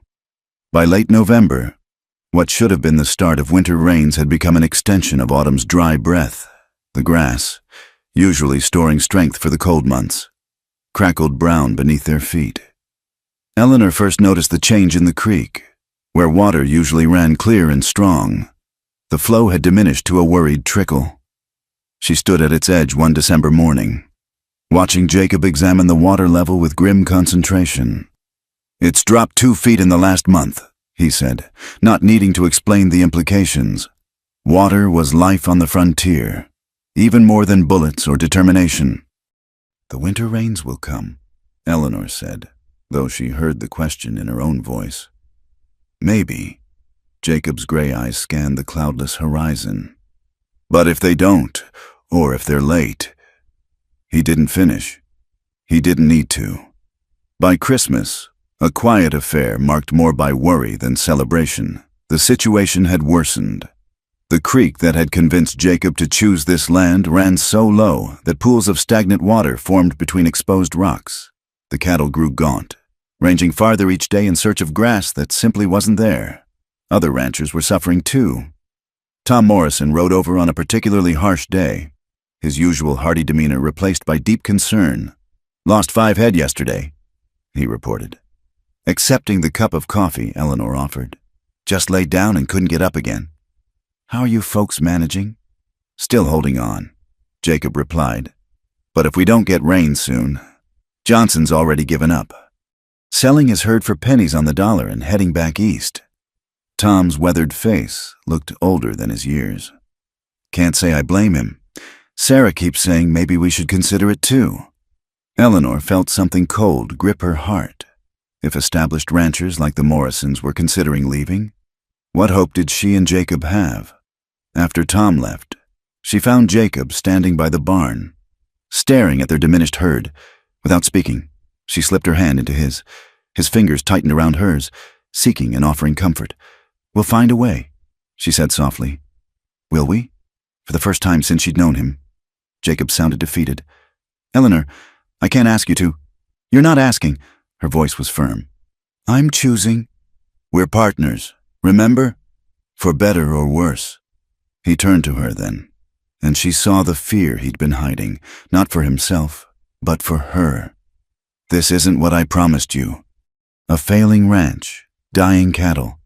"You promised me a life," Eleanor interrupted. "A real life, with real challenges. Did you think I expected it to be easy?" "I expected to be able to provide for my wife," Jacob said roughly. "Not watch her grow thin with worry and work while everything dies around us." Eleanor reached up, framing his face with her work-roughened hands. "Jacob Hart, you listen to me. I didn't marry you for security. I married you for this, for facing whatever comes together. Now stop wallowing and help me figure out what we're going to do." A ghost of a smile touched his lips. "Yes, ma'am." They spent the evening poring over maps and land records, searching for any advantage they might have missed. It was Eleanor who spotted it, a notation on an old survey map that showed their property extending farther into the northern hills than they'd realized. "What's up there?" she asked, pointing to the marked area. Jacob frowned. "Rocky country, Too rough for grazing. I've never explored it much. But if there's rough country, there might be springs, hidden water sources. Hope flickered in Jacob's eyes. It's possible. The geology... He stopped, studying the map more closely. There's a canyon marked here. If water flows anywhere during drought, it would pool in low places like that. They set out at dawn the next day, leaving Boss and Lady to guard the ranch. The journey into the hills was treacherous, following game trails that switched back through increasingly rough terrain. Eleanor's sure-footed Pepper proved her worth, picking her way carefully over loose shale and around fallen boulders. The sun climbed higher, beating down mercilessly. Their water supply, carefully rationed, grew warm and stale. Twice they had to dismount and lead the horses through passages too narrow and steep to ride. Maybe we should turn back, Jacob said as they paused to rest the horses. I won't risk you for a possibility. So, we've come this far, Eleanor argued, though her throat was parched and her body ached. Just a little farther. They pressed on, the landscape growing more desolate with each mile. Eleanor began to think Jacob was right. This was foolishness, desperation driving them to chase mirages. Then Pepper's ears pricked forward, and the mare nickered softly. She smells something, Eleanor breathed. They followed the horse's instincts now, letting them pick the path. The animals moved with increasing purpose, navigating a narrow defile between two towering red rocks. And then, like a miracle, the canyon opened before them. It was an hidden oasis carved by centuries of water flow. At its heart, fed by some underground source, a pool of clear water reflected the sky. Grass, actual green grass, grew in scattered patches where soil had collected in rocky crevices. Desert willows provided shade, their roots deep enough to find moisture even in drought. "My God," Jacob whispered. "It's beautiful." Eleanor slid from Pepper's back, her legs shaky with relief and exhaustion. She knelt by the pool, cupping water in her hands, tasting its cool sweetness. When she looked up, she found Jacob watching her with an expression of wonder that had nothing to do with their discovery. "What?" she asked. "You." He dismounted and came to kneel beside her. "Your faith when I had none. Your refusal to give up. You found this, Eleanor. You saved us." "We found it," she corrected. "Together." They explored the canyon thoroughly, finding several springs feeding the main pool. The water flow wasn't enormous, but it was steady, enough to sustain a portion of their herd through the worst of the drought. "We can't move all the cattle here," Jacob calculated. "The canyon won't support that many, but if we rotate them, bring up the weakest first. And we can haul water back to the ranch." Eleanor added, "It will be hard work, but we'll survive." Jacob pulled her close, right there by the life-saving pool. "We'll survive because of you." "Because of us," Eleanor insisted. But she was smiling. The next weeks were the hardest of Eleanor's life. They worked from dawn to past dusk, creating a rough trail to the canyon that cattle could navigate. They built temporary holding pens from deadfall and brush. They hauled water in every container they could find, making the treacherous journey sometimes twice a day. Eleanor's hands bled from rope burns. Her back screamed from lifting water barrels. She grew lean and brown as leather. Her beauty transformed from Philadelphia polish to something harder and truer. And through it all, she never complained, never suggested they give up.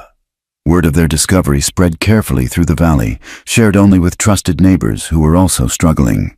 The Morrisons brought their weakest cattle. The Baxters followed. A small community of survival formed, centered around the hidden water.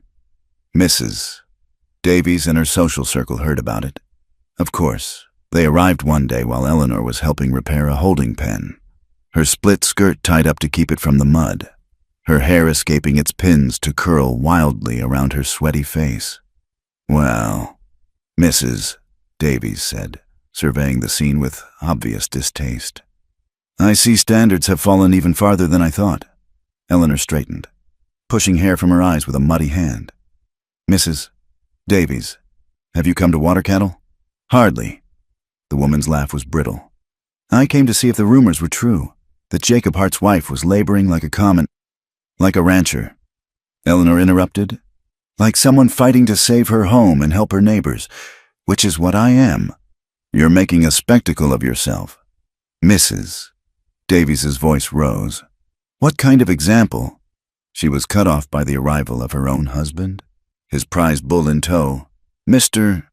Davies, a practical man who'd let his wife rule the social sphere while he focused on business, touched his hat to Eleanor. Mrs. Hart, heard you folks found water, wondering if we might negotiate access. I'll pay. Of course. Eleanor glanced at Jacob, who nodded slightly. They'd discussed this.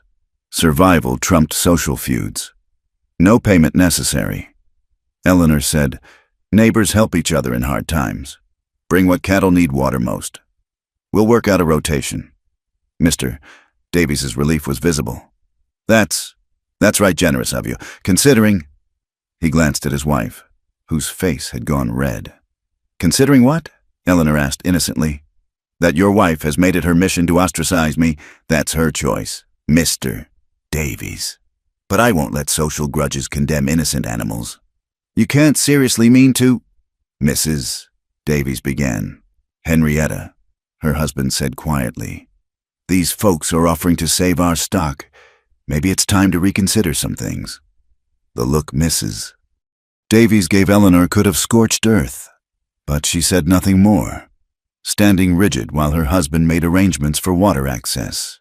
As they prepared to leave, young Margaret slipped away from her mother's side. Thank you, she whispered to Eleanor, for showing me. Showing you what? That there's more than one way to be a woman. The girl glanced back at her mother. That strength isn't unladylike. That night, as Eleanor and Jacob finally returned to their ranch, exhausted beyond measure, they found their table laden with food, pies, preserved meats, canned vegetables, contributions from grateful neighbors. Looks like we have more friends than we knew, Jacob observed, pulling Eleanor onto his lap despite their mutual filthiness. Or fewer enemies, Eleanor murmured against his neck. Did you see Mrs. Davies's face? I did. His arms tightened around her. You could have refused them. No one would have blamed you. And become like her? No. Eleanor pulled back to meet his eyes. I came west to be free, not to build new cages of spite. Jacob studied her face, thinner now, marked by sun and work, but somehow more beautiful for its strength. You humble me, he said softly. Every day, you humble me. I'm too tired to be humble. Eleanor confessed. I just want a bath and 12 hours of sleep. He laughed, the sound rich in the dim kitchen. I'll haul water for a bath. You've earned it. As he worked, Eleanor sat by the window, watching the stars appear in the drought-clear sky. They'd found water, but the drought was far from over. There would be more struggles, more losses. The ranch might still fail, but tonight, with their neighbors' gifts on the table and their cattle drinking from hidden springs, Eleanor felt something she hadn't expected. Not just hope, but certainty. They would survive this. Together. They would survive anything. The water's ready, Jacob called. Eleanor rose, wincing at her sore muscles.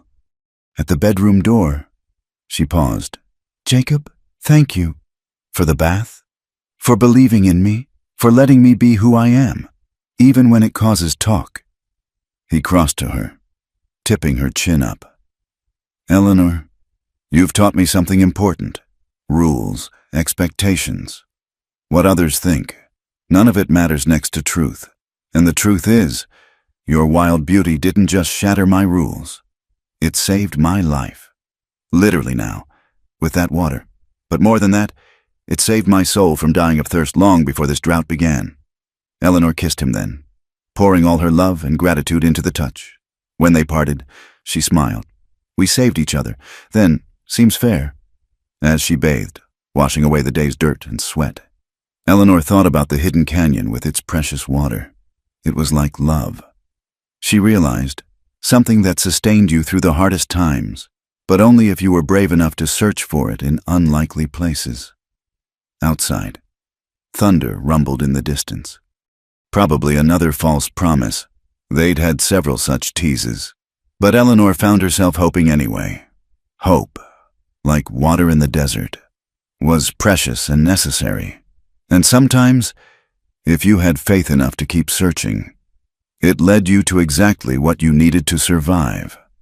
The rains finally came on a February morning, arriving not as the gentle shower they'd prayed for, but as a deluge that seemed determined to make up for months of absence. Eleanor woke to the sound of it hammering on the roof, a rhythmic drumming that pulled her from dreams into glorious reality. "Jacob," she shook his shoulder, her voice high with excitement. "Listen." He was already awake, lying still as if afraid movement might break the spell. "Rain," he whispered, the word holding all the reverence of a prayer. They dressed hastily and rushed onto the porch, spreading their arms wide to catch the drops. The parched earth drank greedily, sending up the distinctive scent of petrichor that made Eleanor's heart soar.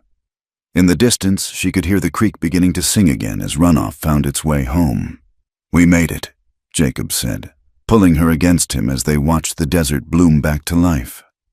"We survived. Together," Eleanor murmured, thinking of all they'd endured. The drought, the social ostracism, the back-breaking work of hauling water. We survived together. The rains continued for 3 days, transforming the valley from brown desolation to verdant promise. Grass seed that had lain dormant sprouted with eager intensity. The cattle, grown thin but tough through their ordeal, began to fill out again. Even the people of Cedar Ridge seemed renewed, their faces losing the pinched look of worry that drought brings. It was during this renewal that Mrs. Davies appeared at their ranch, alone and looking distinctly uncomfortable. Eleanor, who'd been working in a restored garden, straightened warily as the woman approached. "Mrs. Hart." Mrs. Davies began, then stopped, clearly struggling with words that didn't come easily. "I owe you a debt." Eleanor said nothing, waiting. "My husband told me how you saved our cattle, how you offered water freely despite my behavior." The older woman's face was rigid with the effort of humility. "I was wrong. About you. About what matters out here." "Were you?" Eleanor asked quietly. "Mrs." Davies looked at her directly for perhaps the first time. "When I came west as a bride 30 years ago, I was terrified. The only way I could cope was to recreate the rules I knew, to impose order on chaos. But you—" She paused, choosing words carefully. "You found another way. A braver way." Eleanor felt her animosity beginning to soften. "We all survive as best we can, Mrs. Davies." "Yes." The woman straightened her shoulders. "Which is why I've come to tell you that I've withdrawn my petition to the church board, and to ask if you might teach Margaret to ride, properly, the way you do." The olive branch hung between them, unexpected and precious. Eleanor smiled. "I'd be honored." As Mrs.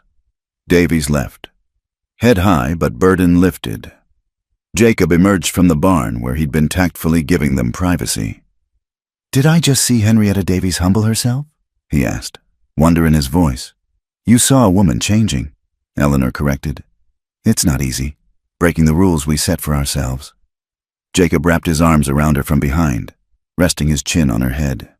Speaking of rules, his hand spread across her stomach, where the faintest swell had begun to show. "I suppose we'll have to make new ones soon."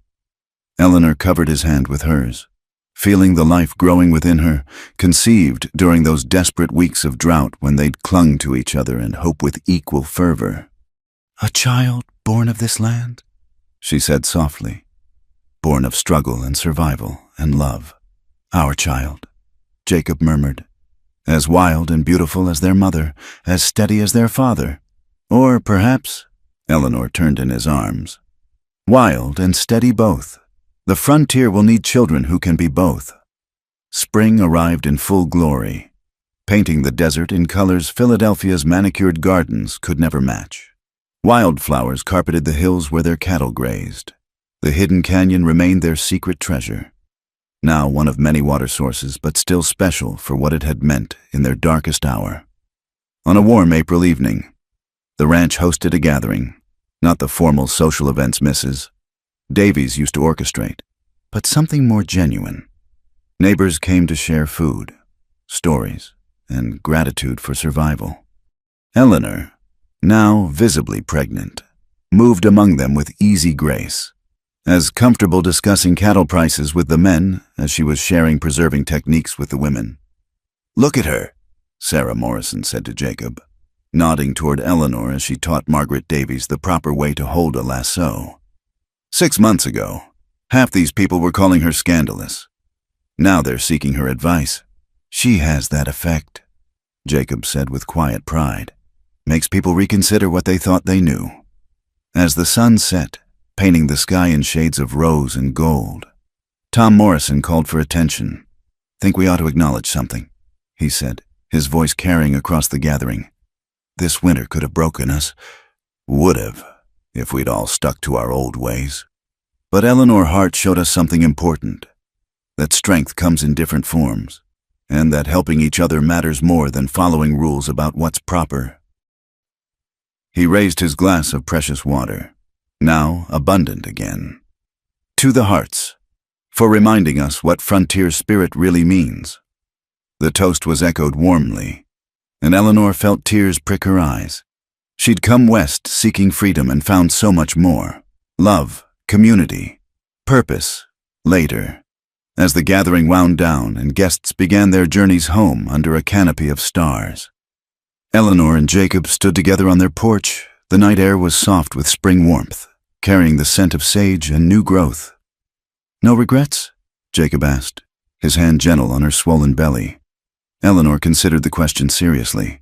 Her hands were no longer soft, her skin no longer porcelain pale. She'd faced drought and danger, social censure and killing work. She'd fired a rifle at rustlers and hauled water until her muscles screamed. She'd been called wild, improper, scandalous. "Not one," she said firmly.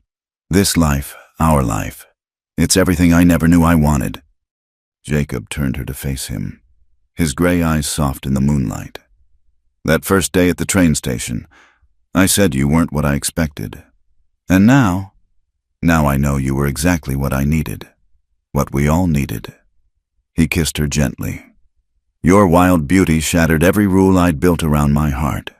And in doing so, you didn't just tame my soul, you set it free."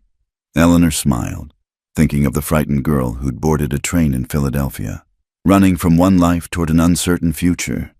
That girl could never have imagined this, standing on a frontier porch, pregnant with the child of a man who valued her strength, surrounded by a community that had learned to see past convention to truth. "We set each other free," she said, leaning into his embrace, "and built something new from the pieces."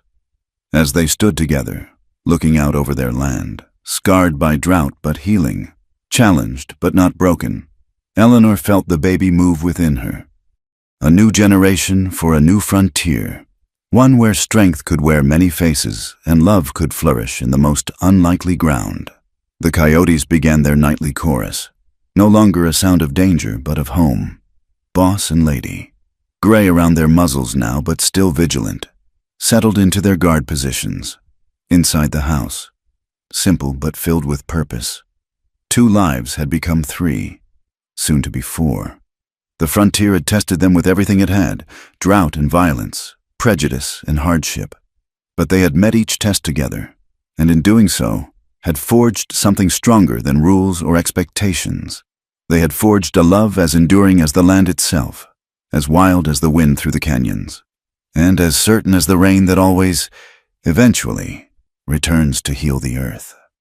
Thank you so much for joining me on this wild journey through the American frontier. I hope Eleanor and Jacob's story touched your heart as much as it touched mine while sharing it. Where are you listening to this tale of love and survival? Drop a comment below and let me know. I'd love to connect with fellow lovers of Wild West romance. Don't forget to subscribe to From Wild West channel for more stories of courage, passion, and the untamed spirit of the frontier. What did you think of Eleanor's transformation? How about Jacob learning to let love back into his heart? Share your thoughts. I read every comment and can't wait to hear from you.